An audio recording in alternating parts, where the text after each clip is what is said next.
Assalamualaikum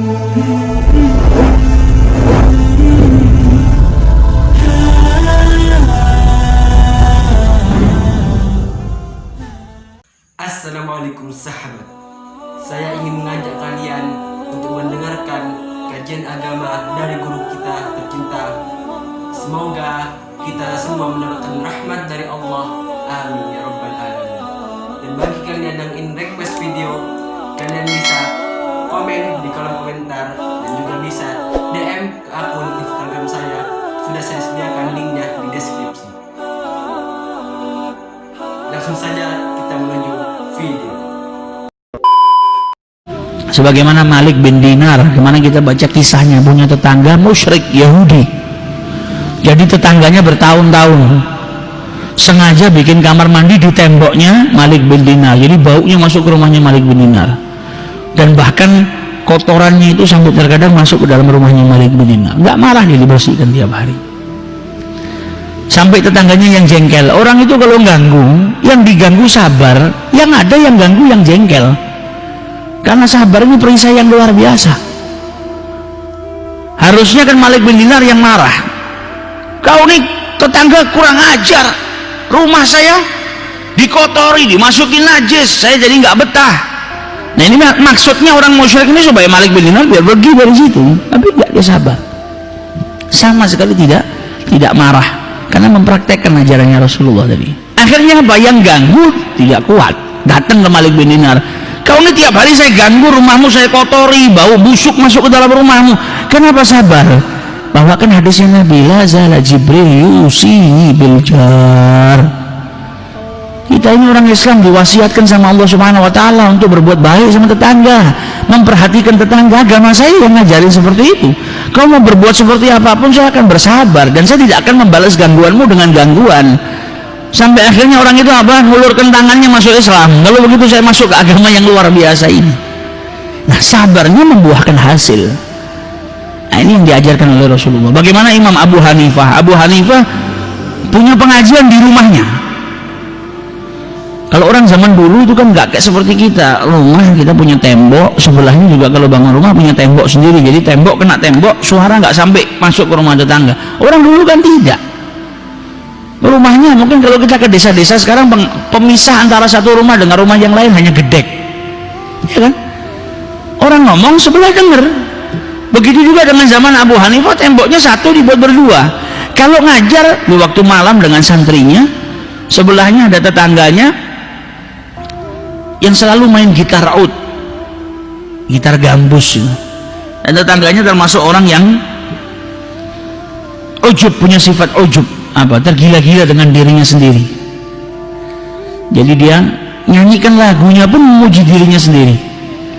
Dalam lagunya disebutkan orang-orang ini nggak ada yang tahu saya ini orang hebat, tapi di kampung ini nggak dianggap hebat, sambil nyanyi dia. Nah, Abu Hanifah yang ngajar, dia mempraktekkan hadisnya Rasulullah, nggak bingung. Tapi santri-santrinya yang baru belajar kan sumpek, ini kita mau ngaji nggak bisa fokus. Sebelah ada yang nyanyi-nyanyi seperti ini, kita nggak fokus, sampai marah, sampai ngomong ke Abu Hanifah, ya Syekh, kau harus ngadu ke khalifah sana, nih tetangga ganggu kita. Kita mau ngaji ilmu syariatnya Allah, kita mau ngaji hadits-haditsnya Nabi, diganggu dengan nyanyiannya dia setiap malam, lagunya itu aja. Kata Abu Hanifah, innahu jari, dia tetangga saya. Abu Hanifah ini ngomongnya dengan ekspresi wajah kalau betul-betul menghormati tetangganya. Ini tetangga saya, nggak boleh, kau hati-hati ganggu tetangga saya. Jadi malah disayang. Murid-murid ini sampai takjub, ini orang ganggu tapi sama Abu Hanifah dilindungi luar biasa. Karena tetangga, jaga haknya tetangga, wasiatnya Nabi. Apalagi tetangga yang satu tembok. Sampai akhirnya suatu malam tetangga ini melawan pemerintahan, ditangkap sama polisi, masuk ke penjara. Begitu datang waktu pengajian, Imam Abu Hanifah ngaji, kok biasanya nih back soundnya pengajian terdengar, ini kok nggak kedengar. Biasanya kan ada yang nyanyi, ada instrumen yang kita dengar, ini kok hari ini nggak ada. Ditanya santri-santrinya, ini mana tetangga kita yang biasanya melantunkan lagu-lagu yang indah, padahal sama sekali nggak indah, tapi karena cintanya dia sama tetangga. Maka dijawab sama santrinya, alhamdulillah, mulai hari ini kita nggak diganggu lagi sama tetangga ini. kita sudah selesai ujian kita tentang tetangga ini. Kata Abu Hanifah, lah kemana tetangga kita? Diceritakan dia berbuat sesuatu yang akhirnya menjadikan dia di penjara, diambil sama. Langsung pengajiannya diberhentikan sama Abu Hanifah. Langsung Abu Hanifah pergi ke rumahnya khalifah malam hari, diketuk istananya khalifah, penjaganya tanya siapa di luar, Abu Hanifah. Tidak percaya, ulama besar datang ke tempatnya khalifah di malam hari, dibuka benar Abu Hanifah. Kata Abu Hanifah, saya mau ketemu sama khalifah. Mungkin dia sudah tidur, kata penjaganya. Coba lihat. Akhirnya penjaganya, karena ini tamunya orang penting, berani ngetuk kamarnya khalifah. Khalifahnya tanya, siapa ini malam-malam ngetuk? Ada Abu Hanifah di luar.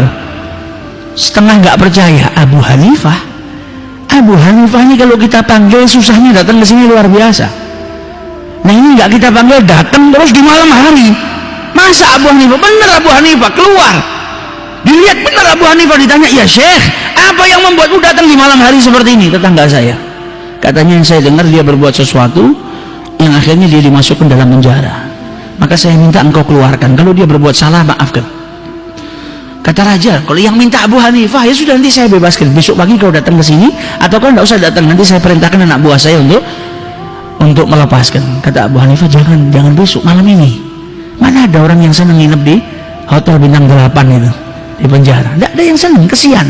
Kalau kau memang sudah maafkan dia saat ini, lepaskan. Jangan tunggu sampai besok. Akhirnya karena yang minta Abu Hanifah, ya sudah dikeluarkan. Malam itu juga Abu Hanifah nunggu dari kejauhan. Dilihat tetangganya sudah keluar dari penjara, maka Abu Hanifah jalan. Tetangganya melihat dari kejauhan Abu Hanifah, oh ini pasti yang membebaskan saya, Abu Hanifah. Maka dia lari. Ini orang setiap hari saya ganggu, saya nyanyi, ganggu pengajiannya, malah jadi orang yang pertama kali bantu saya. Maka dia lari mendekat kepada Abu Hanifah, mau cium tangannya, mau minta maaf, mau berterima kasih. Ketika sampai di belakangnya Abu Hanifah melantunkan lagu yang biasa dia nyanyikan. Orang-orang kampung ini nggak tahu saya seperti apa, nggak tahu kalau saya ini orang hebat. Sama Abu Hanifah sambil dilirik, saya tahu anda hebat, makanya saya keluarkan supaya nggak mendekam di sana karena anda orang hebat.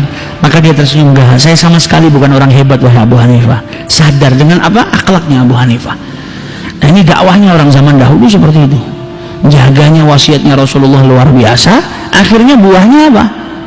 Buahnya menjadikan orang-orang di sekelilingnya sadar. Nah bisa jadi tetangga-tetangga kita yang kita hubungannya kurang baik, kalau kita punya masalah, mereka yang nolong pertama. Makanya jangan sampai engkau menyia-nyiakan tetanggamu. Sekian sahabat, semoga kita dapat berjumpa lagi di video selanjutnya. Wallahu muwaffiq ila aqwamit thariq. Wassalamualaikum warahmatullahi wabarakatuh.